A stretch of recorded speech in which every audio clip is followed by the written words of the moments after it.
All right, there we are. Ladies and gentlemen, we are live. Hello and welcome to another episode of The Attacking Third. I, of course, am your host, Austin Hamill. Joining me this week instead of Gus, I have Pat here on your right, my left. And joining us this week, special guest from Philadelphia Union Nation and a member of Soccer Reports, a social media admin and blogger covering the Philadelphia Union. We have Skyler Hoffner. Skyler, thank you so much for joining us. Welcome to the program. Yeah, thanks for having me on. It's great to have you, man. And we're just gonna dive right into this, man. Philadelphia played Inter Miami over the past weekend and absolutely wiped the floor with them 4-1. It was close to my prediction. I had said 4-0, but they wound up getting the one that Gus said they were going to get. Just straight into the numbers with this one. Both teams fairly close in terms of shots and shots on goal, but Miami dominated the possession 70-30 in this one. What do you guys think were the keys to Philadelphia being able to, even though they didn't control the ball too much, to be able to control the pace of the game and still get the 3 points and dominate on the scoreboard? Well, for me, like I said, it was interesting to see that for the first time from the press box. Like you get the landfill of everything. So, but what I saw was they were just dominant. Okay, so they go on the road, they struggled, and then they had a tie, with the two games prior. But then they go against my Inter Miami, and then look, they had to set the tone. They had to go in and win for win in front of their fans. They had to.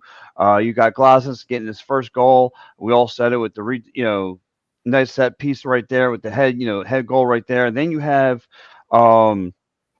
and then you just like I said, we all know Miami struggles on the road. There are 1 and now 8 on the road, so they stink. They absolutely stink on the road.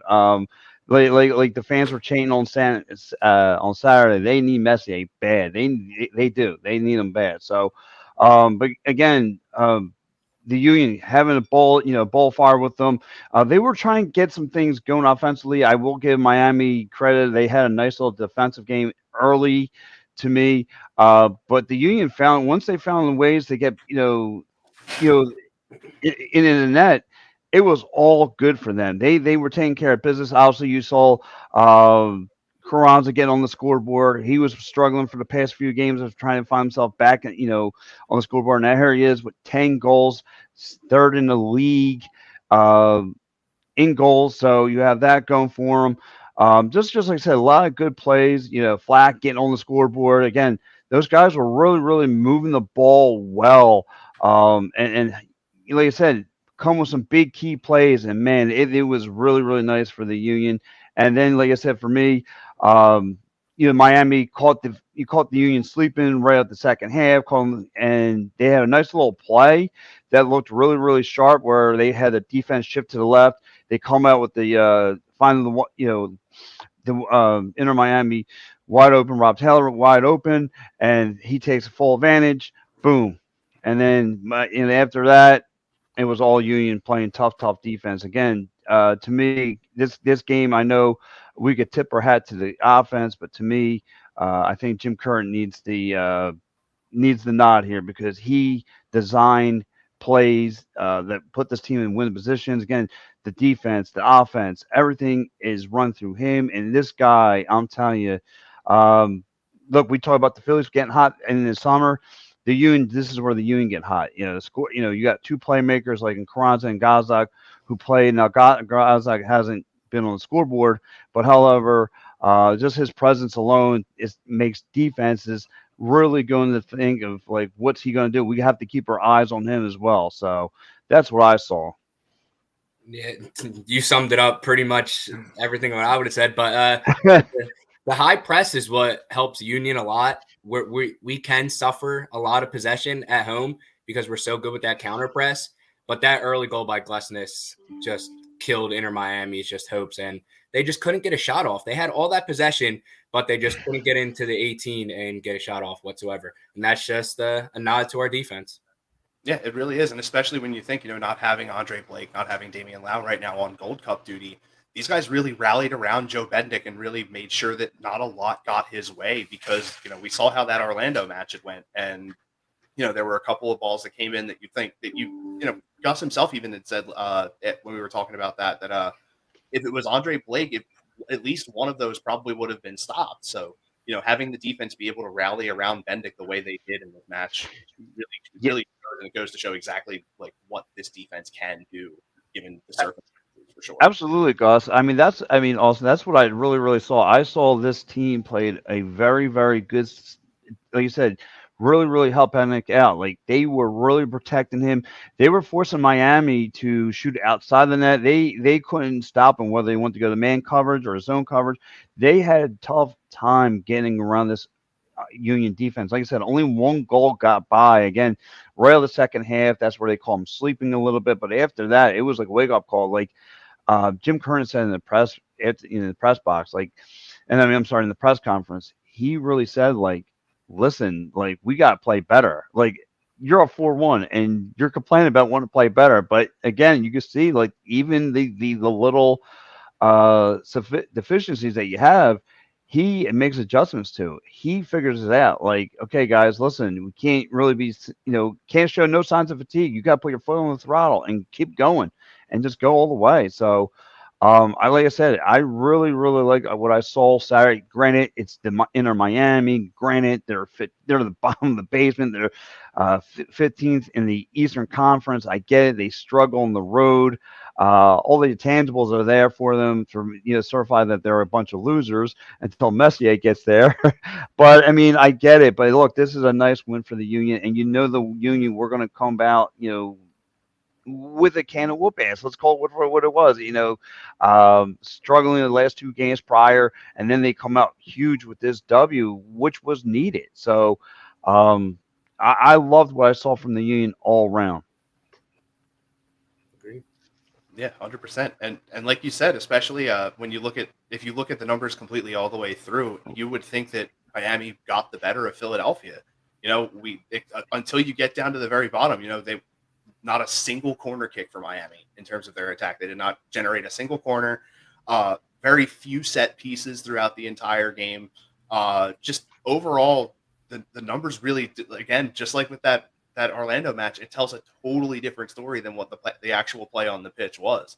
And to get 3 of your 8 opportunities total to even just be on goal, even if it's against a struggling Miami side, is still very, very solid for what this team's trying to do, especially like Skyler was saying, being able to, generate a lot off of a counter press up high, to be able to have the possession game look like Miami just really took you to the woodshed, to have it not even be the case at all is extremely impressive.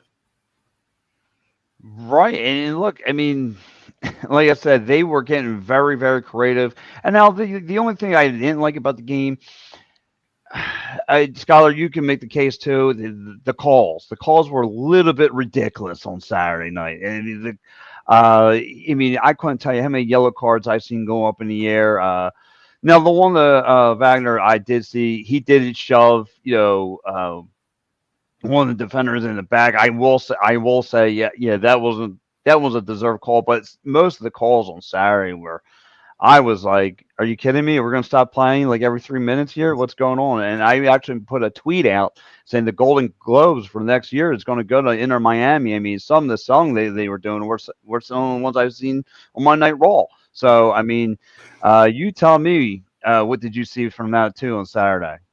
Yeah, that was Malik Badawi's 7th game in the middle in his career refereeing. So, up in MLS at least. But yeah, that Ua first card, that was terrible. He barely touched him and he fell down, and you just can't give it that early on. The early Martinez one too, after replay, and me and Ty Lewis, we looked at it, and yeah, it was a yellow card. He got his foot in there. But yeah, just too many stop and starts for me personally. But yeah, for somebody that's getting into that's refereeing a Philadelphia Union game that we know we're physical, you got to let it play a little bit. Yeah, definitely. And I mean, comparatively for what you usually see from, most of the Union's matches this season, we actually played fairly clean, only 10 total fouls, 2 yellows. And honestly, that I feel like that Wagner one was a bit out of frustration on the keeper, just coming in and just like doing that quick little lean to, just giving him that little shoulder bump, just being like, hey, buddy. Yep. I'm here. I'm frustrated. I'm going to show you.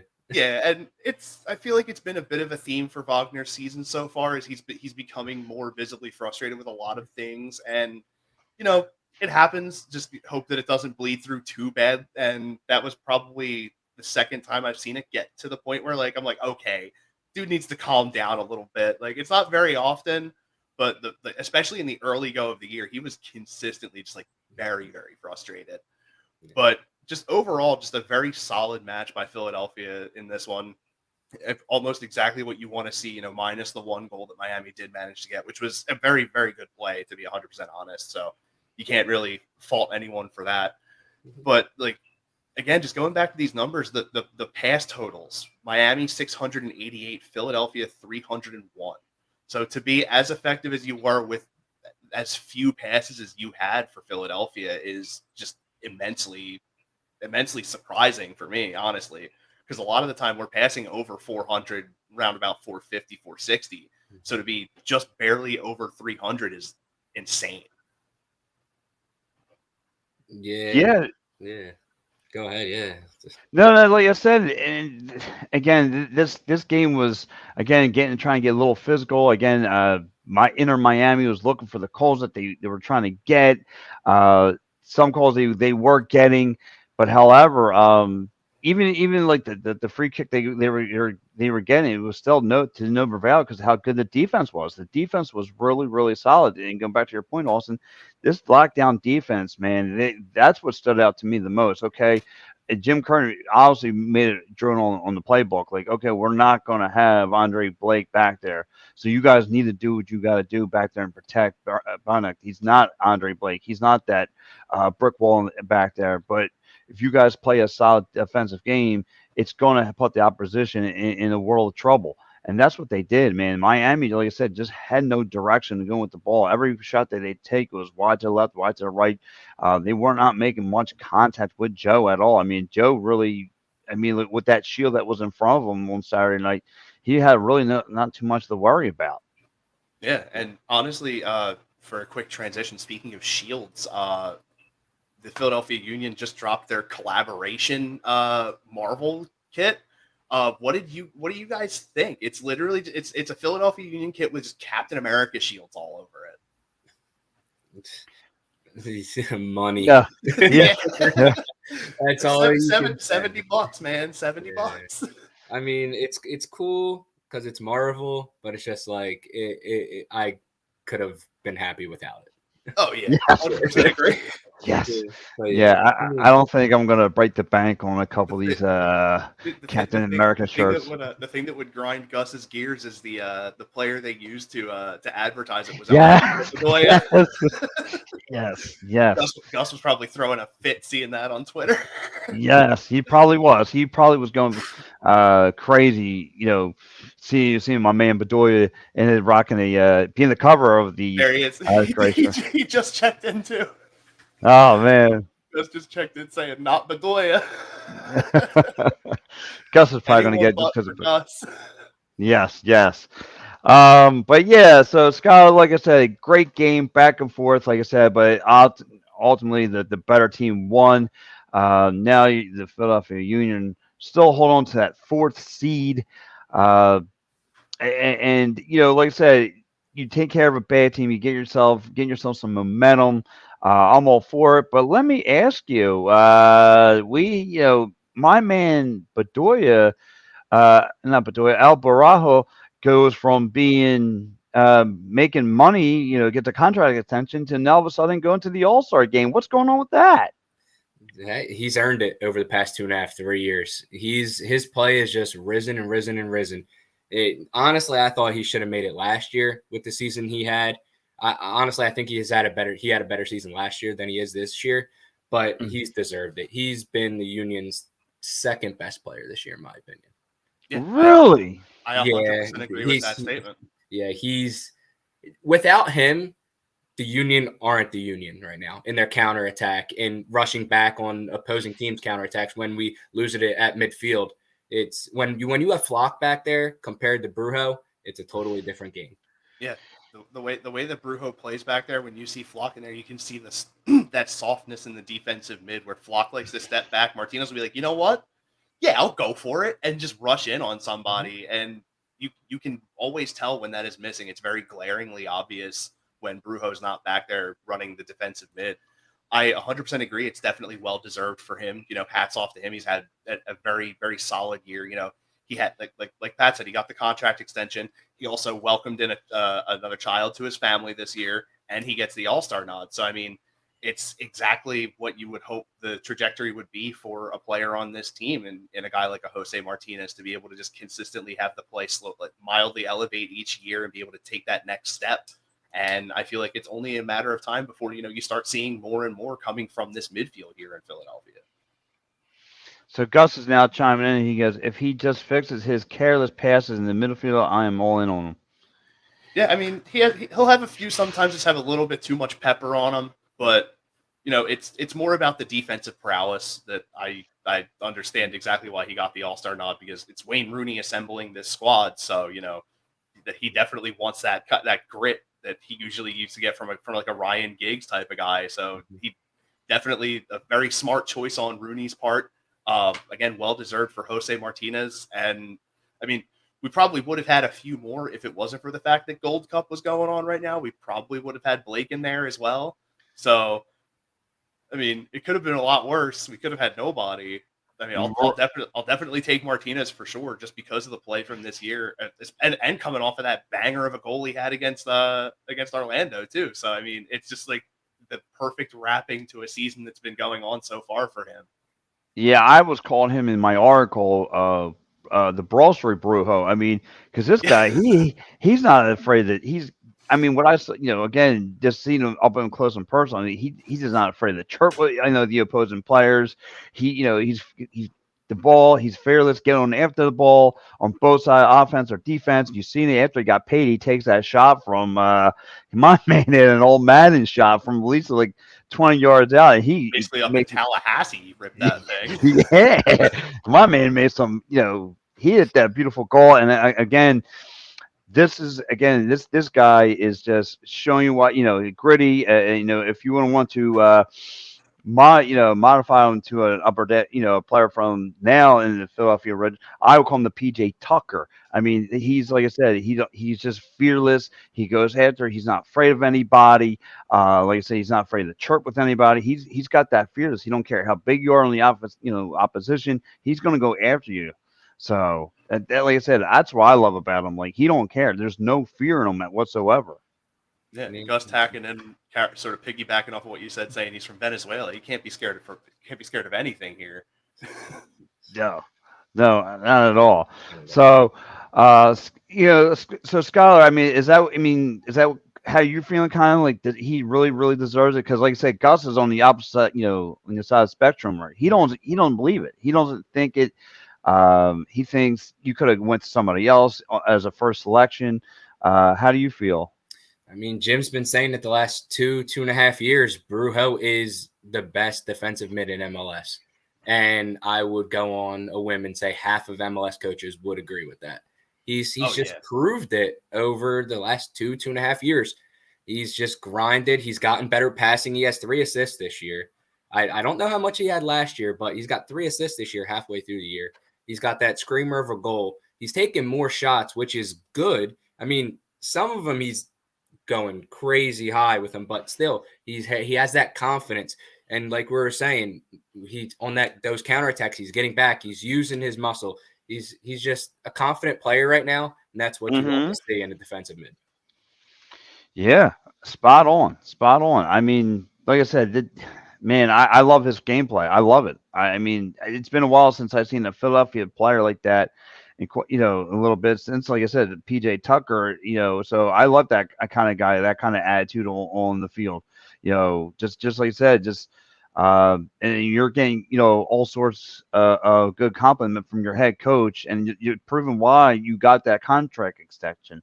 So I'm really happy with what I saw. So, but yeah, I'm thrilled to see that. But before we go any further, I got to get into the first sponsor of the network here. And guys, if you guys need any working conversation, motor vehicle accidents, personal injury, criminal law. Hit up my man David Archeri Esquire today at 610-565-0300.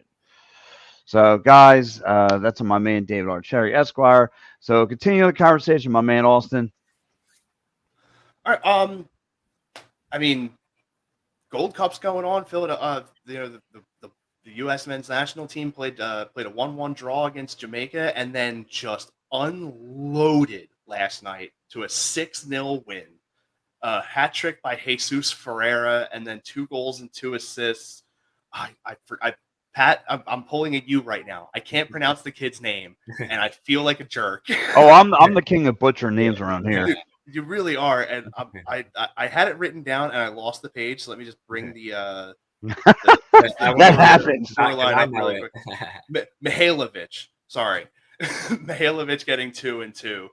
It was like Gus just said right there. It was an absolute beatdown, and to come off of what you saw with the U.S. in their previous tournament, to come out and play very clean, very dominant football in this Gold Cup so far, and to have Matt Turner be like, I want to play both of these. Like that was exactly why he was given the captaincy to start off this Gold Cup run with the match against Jamaica. I am, even though Berhalter's back, I am 100% on board in this World Cup window for the U.S. definitely making a further run than they have in the past. Yeah, they're going to get older, wiser, and understand each other more. The more and more they play with each other. That Nations League, those 2 Nations Leagues games were as perfect as you could play. I mean, not really perfect, but good enough to get it done. But Pulisic was fantastic. And now in the Gold Cup, you love to see Mihailovic actually get in there and put on a performance. And you want Ferreira to score that hat trick against St. Kitts and Nevis. You needed to. Yeah. The future is bright for the U.S. men's national. Yeah, and with that hat trick, Jesus Ferreira became, I believe, the fastest to 10 goals in men's national team history. So hats off to him for that. Big win for the U.S., pushing themselves to the top spot in the group. And plenty of time to, hope that this play keeps everyone, forgetting that Berhalter's coming back until he does in tail end of July or no, I believe it's September. I think they said September 9th in St. Louis is the first one. And then the first time that they come back to St. Paul, Minnesota in a long time, it's a Berhalter run squad. So be interesting. Hey, and on top of that, we're 21 days away from the Women's World Cup starting in Australia and New Zealand. And I did not get a chance to look at the group draw for it, and I was literally scouring Twitter to try and find it earlier, and I could not. But I definitely have a ton of confidence in the women's side coming in. One of the top-ranked nations in the world in women's soccer. And just even though we're losing Becky Sauerbrunn to the injury that she has to deal with, there's tons of immense talent on this roster coming back. Rapinoe and Morgan are coming back, of course. So, you have their leadership, and a lot of these very, the younger players are starting to learn a bit more, spend some more time on the senior squad. And it's giving them, you're starting to see the fruits of that starting to really bear, I guess would be the word I'm trying to look for. What are your guys' thoughts about the women's national team, 3 weeks out from this World Cup? The favorites. Yeah. Literally those are my only 2 words. You got the young guns in there that are up and coming, and you got those vets. That's exactly what you need to go win another World Cup. Yeah, 100% agree. Pat, any thoughts? I mean, I did see that you were wearing the USA shirt, so that's kind of why I brought it up. Man, listen. No, I mean, listen. I'm just excited. I'm going to piggyback off of Skyler. They're the favorites. You know what I mean? They have all the tools to win this whole thing. So, what else can you really say? You know what I mean? It's huge. So, it's going to be, again, must watch TV. These women bring it, and it's going to, I'm just looking to see another championship. So let's go. I'm all pumped up. Let's go. I'm going to be having the coffee running consistently because these games are so early in the morning. That's what I'm not looking forward to. Yes. I was going to mention that. Yeah. Yeah, Uh, Thompson's going to be getting her name out there for sure, Gus. This team is just built for this right now, and this is they're going to do exactly what they're meant to do and just go out there and win. no, absolutely. I can't wait, man. This is like I said. I love the sport of soccer. Everything about it, and getting to see see some of this action. Like you said, you're going to get a nice little early welcome call. But yeah, just like you said, Austin, have your coffee ready to roll and let's go. Oh yeah, and especially for you, to be able to be Oh, climbing into this as soon as you are. You ready to go grab his phone charger? I'll bring it back when he oh, comes back. cool. To be so fresh into this as you are, like what are your thoughts on just the sport in general, man? Like it's only been probably about Dude, a year and a half that you've sort of slowly injected yourself into the sport of soccer, yes, man. Like yes. what's been And going again, through your head following it? through it look like I said, this show alone has really elevated. I love soccer. So again, in Union World Cup, again, all of it. So I can't get enough of it. And like I said, see even men's, women's, it's the best of the best get on the field. And again, and I know my man Skyler is back on.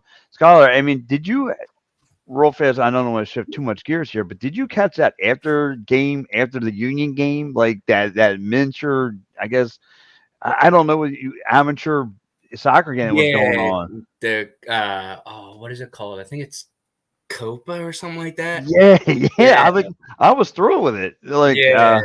They've been doing that the last like 2 or 3 years. It's pretty cool opportunity for them. It's like they're like cup matches. It's pretty cool. yeah. I mean, I was sitting there with Big Dave, the other Union beat reporter, and me and him were just sitting there chilling. We're watching the action, and I was just like, and he kind of like opened to me. He was like, "Yeah, this is like this, like you were just saying too, Skylar. This goes on after." I'm like, "Really?" He goes, "Yeah." So, like, I was like, look, I'm letting the crowd, letting the fans go home. I know there's a bunch of traffic, so here I am. I'm sitting there kicking back. I'm like, I'm gonna get like another extra hour of soccer getting in. So, again, these guys are again showing you another class of fearless soccer. Guys going after the ball, fighting after the ball, and it was a nice little thing to watch after the Union game. I was really pleasantly surprised. Yeah, those guys know how to play. Yeah, they are. They do. They ramp it up, and it's all for a good cause. So I definitely, like I said, it was my first time getting to see something like that, and I really enjoyed it. So Skylar, let me shift back to the Union though. I mean, where are you with the Union as far as like midway point right now? Off to a slow start. They're really coming on well. You had Gazag and Carranza again. They had a slow start, but I think 7 or 8 out of the last 11 games they had like a combine of like 12 goals or something like that. Don't quote me on it, but it was something to that nature. I mean, they've really come on a lot as a dual threat to a lot of opposing teams. So, what is your aspect of the whole Union team overall by now? You expect the early hiccups when you're playing in two competitions and you're going back and forth and you're playing 3 games in 8 days. You expect that to begin with. But for the Union to get to another semifinal in the CONCACAF Champions League, you'll take that all day long with Mm-hmm. them struggling in MLS. That's fine. We all expect it. But for them to struggle that mightily in MLS early on, I understand the fans, but if you can win a continental championship, you go for it. But Oh, absolutely. they've shown when we're focused on MLS how good of a team we are. We're 2 points away from second place in the Eastern Conference. Who would have thought that 2.5 months ago? Right. I'm sure half those people in those stands wouldn't have agreed or even thought that. Yeah, That's 100% agree. And like I said, I've had that concern. But like you said, you have more tournament play. You are one of the last 2 teams in the regular, to get all the way out there. So I expected somewhat fatigued to be playing in with you again. You and LAFC again going down to the wire. It wasn't just like a total blowout. I mean, you were in a shootout against LAFC. So again, a lot of fatigue was going to carry over. Again, to me, it's so funny. Like I made the parallel to this Union team to the Phillies team. Again, both off to a slow start, both coming up hot. A couple of star players coming off slow, and all to the hot start. It was just, to me, it was like I said, just parallel the two teams. But like I said, I get to see this now Union team again. You got guys like Carranza and Gazdag, and I think they've gelled with a couple new players like Torres and stuff like that. Again, you're losing Burke to the Red Bulls and all that stuff. So you have to gel with your bench pieces and stuff like that. And I was here with Austin and Gus. They were arguing about Bedoya. No, cut him now. No, cut him now. Give him time. Stop giving this many time. Get that old man off the field. All that stuff. So, but like I said, I want to know from you. Like I said, we're at the midway point. We're sitting we were at what 2 months ago we were at the 10th seed. Now we're all of a sudden at the fourth seed rather. You got Atlanta at the 6th seed, really about to knock on your heels. But like I said, right now, where are you overall generally with this team? I'm perfectly fine. I just wish that Torres would pick up his play. Bueno to get a little bit more look out there as like that closer, especially if we're going to continue to start Bedoya, which we know he is going to start no matter what. So you just hope he doesn't go 90 minutes every game at the stretch of this, because you need to keep him healthy. Give me some more Bueno minutes. And Torres, he's going to find himself at the end of the bench sooner or later, because Sullivan is going to knock on that door. Once he scores one goal, it's just going to be he's going to break the water. But yeah, honestly, I'm fine how the Union are playing now. Going against an Atlanta team that's knocking on the door, and then you got an easy LA Galaxy team going on the road ain't easy. But then you got the big test against Nashville at Geodis Park. Well, it's funny you the one that I have circled on my calendar every yes, single year. And Austin, will you explain to the Skyler why this is circled on your calendar? Oh yeah, of course. So this here is a Sons of Ben scarf. My older brother Alex, and my father, who passed away back in November, were both initial season ticket members and Sons of Ben members when the team first got started. My brother, I want to say about 2016, 2017, somewhere around there, moved down to Nashville, Tennessee. And he became a member of their supporter group and a founding season ticket holder down there as well. So he's a turncoat. He's a turncoat, Skyler. Yeah. He turned on us. Every single time Philly Nashville play, I have the game circled every single time, and it's always fun to just sit there and just shoot jabs back and forth with my brother over the teams. The past couple of years, I've just been like, dude, how is Mukhtar still here? Like, seriously, how is this man still playing in MLS after back-to-back, which it should have been back-to-back MVP campaigns, to be 100% honest. And he's leading it right now, too. Yep. that man has just been ridiculous the last 3 years, and there's just no words to explain his play. Yeah, it's unreal to watch Mukhtar be able to just put together the seasons that he's been putting together, and to see he has no chill at all. To see him just keep going the way he's been. And it was one of those things, like watching that team start to come together. I was like, okay, like I have a secondary team in every sport. Like I always have, I always will.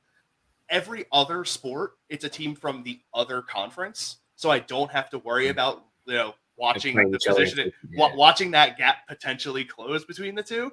This is the one league that I'm making that exception. Like, cool, okay, my name's Austin. Austin FC is a team. That's a pretty sick jersey for me. Yeah. Like, of course. Yeah. But Nashville, yeah. Like it's very, honestly, it's very Philadelphia-esque the way the passion is down there for the team. Mm-hmm. So it's almost like if you change the channel when the Union and Nashville are both playing at the same time, if you jump back and forth between the two, the sound and the intensity from the crowd is the exact same. The level of play is the same. The coaching may be slightly different. The attacking scheme is a bit different, but front to back, it's almost the exact same team in terms of production and the way that they mentally prepare for each game. And it's just been one of those things that I've just been like, hell yeah, dude. So now that way I can just like talk crap to my brother about his team, and he can be like, yeah, well, Mukhtar's an MVP, and I'm just like, well, shut up.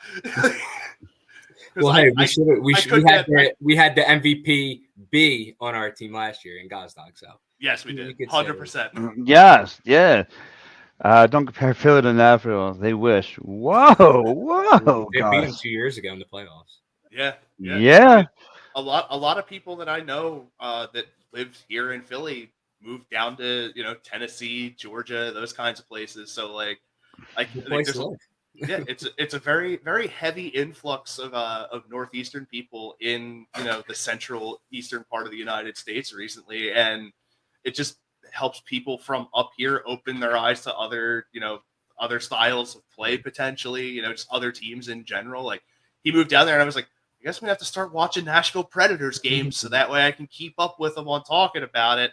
And then I was like, ooh, the Tennessee Titans. Oh my God, Derrick Henry. It sort of just rolled through like that. I was like, cool. So I got a question too here, Skyler. So will we make any moves before the transfer window?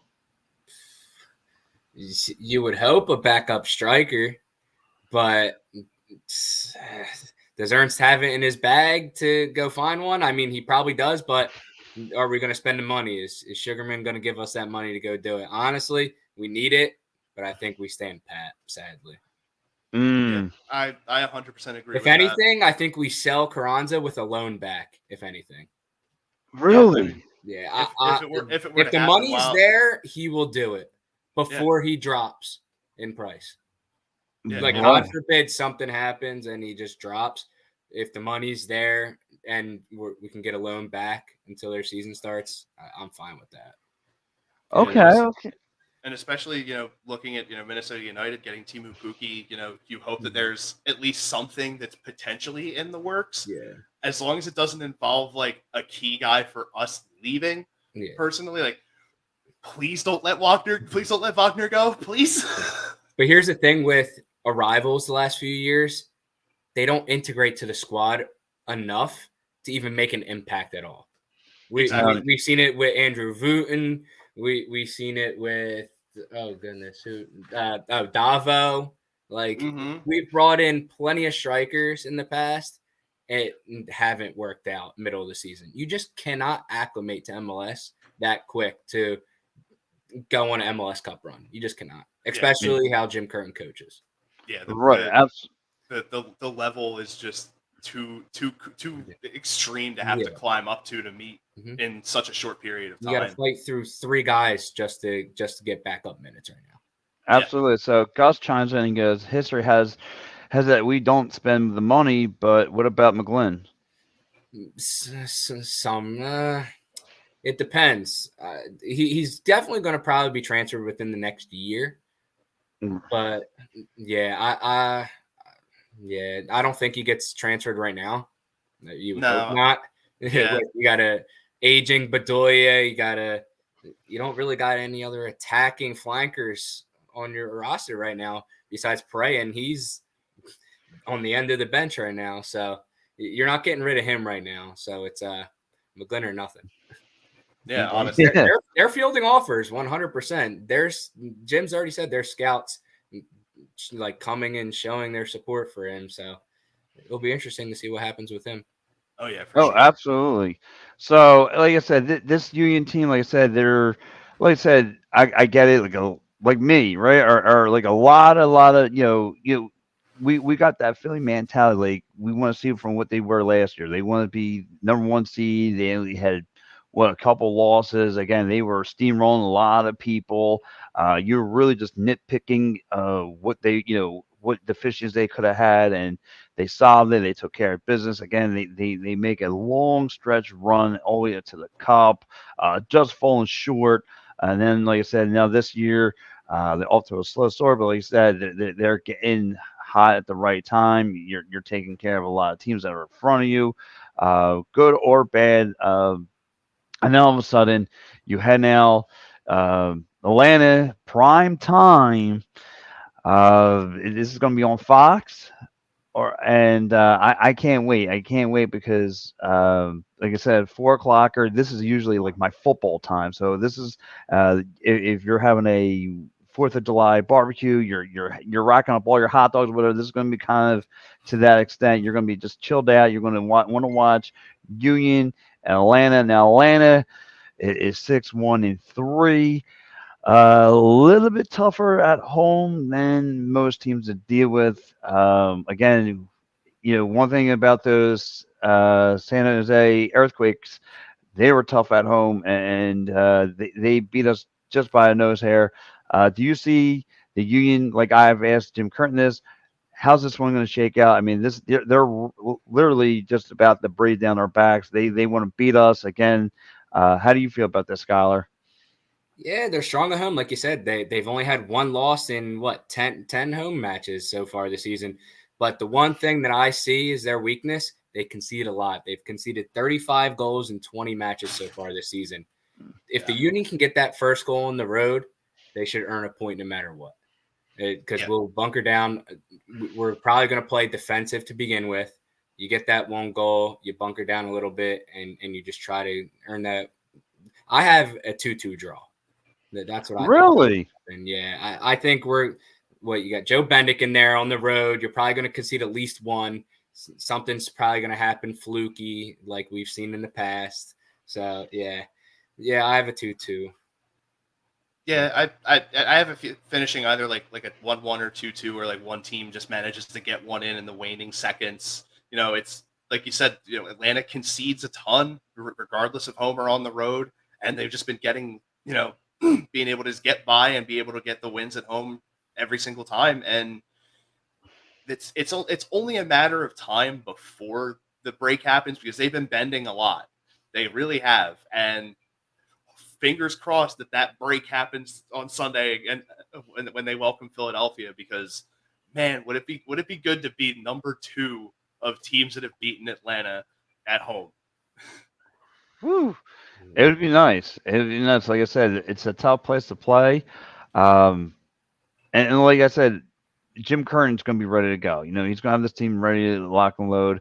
He understands. Look, Atlanta, like we just all discussed, it's going to be no day at the beach going to Atlanta. It's going to be, you're going to have to play your best game. You're going to have to get creative, like you said, Skyler. You're going to have to get the first goal, whether that's going to be another crazy one of a million, Glesnes or some, piece that what if it's not going to be a Carranza or God's you're going to need someone else to get busy, get their hands dirty. Like you said, maybe it's Glesnes' goal, maybe it's a flat goal, maybe it's somebody else who comes up big, catches them off guard, gets your first goal, and then you go on from there, and you got to carry on that momentum. So that's what I need them to do. Now, remember, it wasn't too long ago. It was last week. Atlanta just got smacked around by the Red Bull. They lost 4-0. So again, they're going to be coming home looking for a little redemption. So the Union know what they're about to get themselves into. So they're going to come out pissed off and hungry as well. So is there anyone out there though, Scott, that scares you though from Atlanta? Almada. Giakoumakis is up there too. Those are the two main guys you got to really worry about with this Atlanta team. But yeah, Wiley too. He's had a decent season. Caleb Wiley, I'll take him. But yeah, Almada and Giakoumakis are the two guys you got to circle on their lineup. Yeah, 100% agree. It's always good. The main one that you're going to circle when you look at that roster is Thiago Almada. Another player that, with the way he's been playing so far this year, you're surprised that there haven't been requests for transfers yet, or that Atlanta just hasn't accepted one, which is very surprising, because Atlanta has you saw how the tenure of Joseph Martinez sort of went downhill for them after a couple of very solid years. But yeah, the players that you listed are the exact same ones that I would be putting an extra little look at, just to make sure that they're at least stifled a bit, because sometimes it's just hard to contain Almada for sure. Oh, absolutely. And like I said, he leads the league. He's actually tied with Gazog as in leading the league in assists. So, and I know he's really, really good with key passes. So he's going to be, like I said, someone you want to lock down immediately. To me, I would like to play the same style of defense you did against Inter Miami. Like, force them to make some dumb passes and all that stuff. Force them to make some crazy shots, and they may feel uncomfortable. And that's what they did against Inter Miami. Like you saw towards that second half, they were just, Miami didn't have an answer where they want to go with the ball, and it was easy for the Union to sit back, see where they want to go with the ball, and strip it out of off their legs. So again, if they could have that same style of play, they could be in for a long, long, long day at the office. Atlanta going against this Union team. And like I said, I know Curtin's in there now. He's probably hasn't got any sleep yet doing breakdowns of this tape of what to expect from Atlanta. So, I mean, I can't, like I said, I can't wait. Like I said, 4 o'clock prime time. It doesn't get much better than that. And all on 4th of July weekend. So I'm thrilled. I'm excited for it. But yeah, for everyone who's checking in, we got our man Skyler Hoffner joining the show. Guys, give him a follow. You can follow him on Twitter, Instagram, Facebook. Give him a follow today. Good guy, great guy. The press box. You get all of his articles. You follow him everywhere. Skyler, so like I said, this team though looking very, very promising. Going to be in prime time. Who do you think is going to be the standout star of this one? You would love to see Gazdag step up and get that goal from open play again. He needs to start scoring from open play. I think he has 1 goal from open play this season. He needs to get hot down the stretch if the Union want to keep pushing up those Eastern Conference standings. Yeah, absolutely. Absolutely. You have to keep on bringing on the attack. You have to, and like you say, you have to get guys like he's got to get busy. He's a little bit been MIA a little bit, and he, like you said, you have to get him open.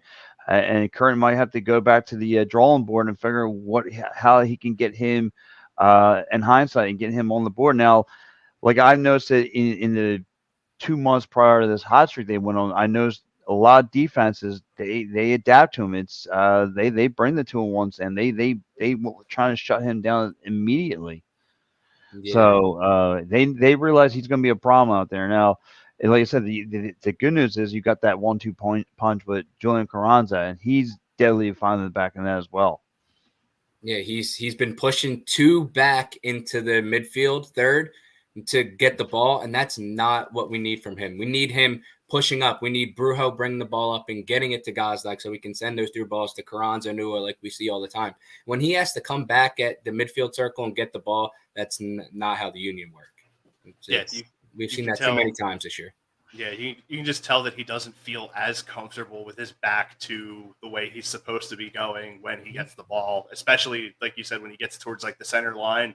It's just really tough to be able to try and gather and move around for the type of player that he is. So being able to get him transitioning into the attacking third and getting runs with Carranza and even Ua, just getting all 3 of those guys involved as early and often as you possibly can is going to be your main key. Aside from just like you saw with the Miami match, having the defense rally around Joe Bednick and be able to prevent as much damage as possible coming his way.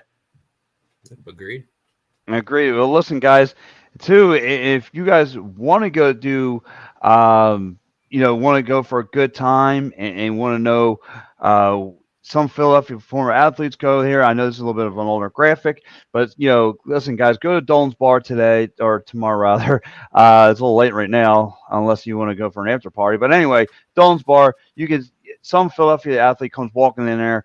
They have great times, great food, great music, all that good stuff. Again, Hollis Thomas has been up in there. Philly Sports Guy is always up there. Mickey Mordini, Charles Manuel. All these great guys are always up there. Go check out that spot today. And guys, Sherry Tickets Town. Go get yourself no hidden fees. The price you get is the price you pay for. Use a promo code EOP10. And look, 10% off is very, very good in my eyes. So sports, concerts, theaters. Go to www.sherrytickets.com. Family open and operate since 1946. And real quick, guys, listen, this is a little bit of our graphic. But again, you go to any sports Eagles trips, we have them all locked and go here on my man Vinny, who runs Philly Sports Trips. Again, let them know EOP sent you. And guys, they don't just do Philly Sports Trips. They do Union trips. They do Phillies trips. They do it all for you. So guys, the great sponsors here at EOP we do provide all that stuff. So again, Philly Sports Trips, hit them up today. Tell them EOP sent you. Well, listen, getting ready to wrap up the show. Skyler, I want to say thank you for hopping on. And what will be your final prediction score for Union and Atlanta? I'll go with that 2-2 draw. Gonna go with the 2-2 draws. We haven't did much to make you feel good, and you're still feeling the 2-2 draw. Get it, Austin. I honestly, dude, I'm feeling 3-2, a late ripper from just on the edge of the 18-yard box from Carranza to be able to put us ahead to just before the final whistle goes. Yeah, and I feel like it is going to be a 2-1, but I think Julian Carranza answers the bell. I think he's going to be that one guy who gets that crazy. He's going to do what he does best. He's going to deke somebody out, and he's going to just drive it in there, and then that's going to be your goal winner. So I have that. And Skylar, where can the people find you at on social media as well? You can find me on Twitter and my personal account, which is skyhoff_3. Mm-hmm. And every Union game day, I live tweet on the PHL Union Nation Twitter page. Yeah, absolutely. And guys, like I said, if you're ever down at the game, you can catch Skylar. He's always around down there. If you every home game. Now, Skylar, you got a better seat than I do because I got that big stinking pole in my way and I can't see. I have to kind of do the dip back move where that was my second time being in the first row this season. No, third time. Normally, I'm all the way up top to the left in the second row, and I'm always like this behind the pole. So hey. So I got the new guy seat. All right. Yeah, so I can. Normally that's me, but select games I'm down there, which is nice. Yeah, and like I said, guys, if you've yet to be to a Union soccer game, go down there. It is so nice. It's beautiful. You got the bridge and the Delaware River right there for you. It's really good. The Sons of Ben, boy, they have an atmosphere like no other. They bring it. You hear the drums going, the trash talking. It's like being at an Eagles game. I mean, people were literally booing the one guy who was leaving. They pulled out the stretcher for this man. They were booing just for him getting up. So yeah, if you're looking for all that crazy mentality, man, that is a way to go right down there. So Skylar, like I said, we have this going on. We have Brujo going to the All-Star game. It's all looking good for the Union. So, I mean, I'm liking what I'm saying. What about you, Austin? Same? Yeah, dude. I've been amped for this team the past few weeks with how they've just been progressing in terms of their play. You know, it's actually exactly like Skylar said. The second that they had to start focusing on league play, they became that much more deadly. And it's incredible to see that immediate shift from like, okay, we don't have any cups that we got to worry about. Cool, dominate, got it. And they have been rolling ever since. Yeah, I would say so. They've been, you know, just like I said, as soon as late May came around, as soon as the weather start breaking, they start breaking. They went on a hot streak again, taking care. Doesn't matter if the team's a lower seeded team or a team that's a contender. They were knocking dudes down and knocking teams down. So they played very, very well. Again, this upcoming game, you know, you got a 4th and 16 going at it. But how about this, Scholar, going around the league a little bit? We got some good MLS action. We got, you know, New England and Cincinnati. The 1 and 2 top teams in the East are going to go at it this weekend. Yeah. What's your prediction there? New England's home, I think. Yeah, it's New England. No, it's in Cincinnati. It's in Cincinnati. Yeah, Cincy's got to lose at home sometime. Yeah, it's only a matter of time. Yeah. we saw it happen to St. Louis pretty early on. Nothing New England win. You're going to know. Wow. They got to lose sometime or another, and they really, I think, like more than half of their wins at home have been by 1 goal. Yep. So they have to lose at some time or another. Yeah, and get it, Austin. A lot of their home wins, like Skylar said, have been very, very close margins. So it's only a matter of time before that seesaw kicks back the other way. And I feel like, especially this 1-2 matchup, DC is going to show exactly why they are pushing to be number 1 right now. Hey, you mean in New England? Yeah. New England. I'm sorry. Yeah.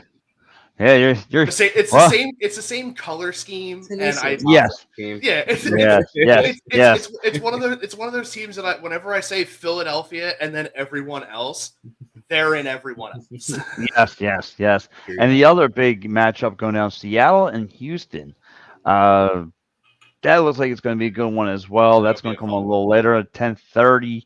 I believe that's an Apple free TV. So if you guys don't have the MLS package, you do it. If you just have the channel, they do throw a little bundle of games at you. So Which what a fall from grace, Apple TV. They started that off with the MLS season pass being like 6 free games a week, and I was like, "Yo, let's go!" And out of nowhere, they were just like, "Yeah, that's 3." Yeah. But I literally hit up a buddy of mine. I was like, "Yo, you got an Apple TV login that I could borrow for Union games?" Yeah, Like, obviously. Yeah, I was happy. They gave it to us for free. I think select media members, they gave it to us for free, which was very nice of MLS. That is really cool. Yeah. Well, listen, guys, again, thank you so much, Skyler Hoffner, for joining us here on the Attack in Third. Me, Austin, my man Gus is usually with me, but he's with his daughter. He's a part of this package. So check us out every Thursday. And, guys, check out Scott. Give my man Skyler Hoffner a follow on Twitter now. Go hit him up. Again, his pages are right there for you. Austin, could you please put the display on there for me? Oh, yeah, of course I do. Yeah, guys, please give Skyler Hoffner a follow. Again, follow him. He's always has something going. Again, he's always doing his articles. You can catch him at the Union games. He's everywhere dealing with soccer. So, I mean, I was just watching his breakdowns today on my lunch break. So, Skyler does a hell of a job talking Union soccer. Guys, thank you so much. Skyler, thank you. And appreciate it. Happy to be on. Oh, thank you. And look, anytime you want to come on with us, you're more than welcome. So, Skyler, thank you so much and enjoy the rest of your night, sir. Thank you. You guys too. See you guys. Have a good one, everyone.